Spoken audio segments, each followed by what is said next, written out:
Tired of bland chicken dinners? Let's change that by making lemon chicken piccata. Here are the ingredients we'll be using today.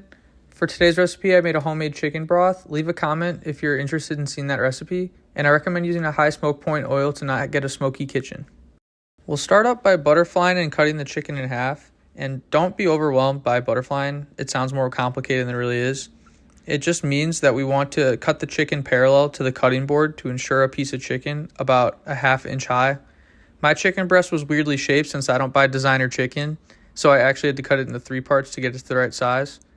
You could also pound out your chicken, but I find this method easier to do.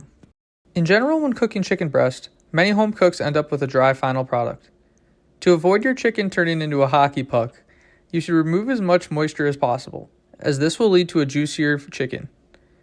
First, we will use a paper towel on both sides to extract as much moisture as possible.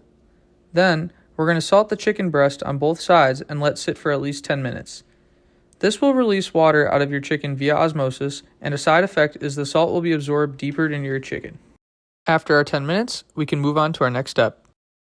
Now that all that moisture is extracted from the chicken breast, we're going to start to bread our chicken. Before you start breading, add salt and pepper to your flour and mix.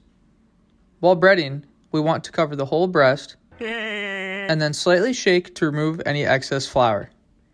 The layer of flour ensures that we can let our egg stick easily to the breaded chicken. Dip your chicken in the egg mixture and lightly shake to remove the excess egg. Our second tip for a juicier chicken is to bread the chicken one more time in the flour mixture. This ensures that minimal moisture will escape while shallow frying our chicken.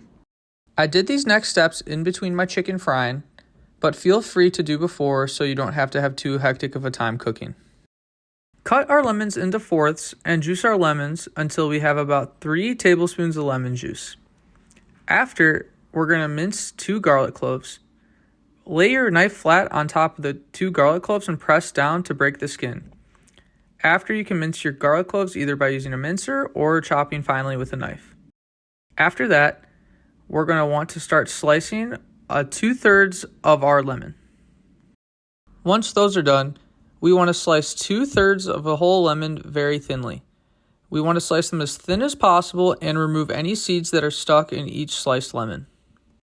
While slicing, it's a good rule to peel back your fingers so you don't end up cutting yourself. That way, you'll still be able to leave a like and subscribe on this video. Thank you for all the subscribers on my first video, and be sure to come back weekly for more content. Lastly, take 1.5 tablespoons of capers and rinse them under water. We want to get all that sour juice off the capers to not ruin our dish. Then we're ready to start cooking our chicken. Pour your high smoke point oil into your pan and leave on medium heat for a couple minutes. We want to make sure that the pan is hot enough so when we put our chicken in the pan, it starts bubbling right away. Otherwise, we can end up with a ruined final product. After about 3 minutes of cooking, the side face down should be golden and crispy. We will want to flip our chicken and cook for another 3 minutes. Cooking our last side for 3 minutes, it's time to take our chicken off the heat and put onto a plate into a place like the microwave or oven. Make sure to cook the chicken in small batches as to not overcrowd the pan. After cooking your last batch of chicken, you'll be left with some oil and caramelized chicken on the bottom of the pan. Add garlic to the pan on medium heat and stir for 20 seconds. We deglaze the pan with chicken broth to scrape our caramelized chicken from the bottom of the pan and incorporate it into our sauce. A good quality chicken broth will also give us a great consistency for our sauce. After we remove all the chicken bits from the bottom of our pan, bring our mixture up to a boil. Add our sliced lemons and reduce to a simmer. Let this cook about 5 minutes. Add our drained and rinsed capers and our lemon juice to our mixture and stir.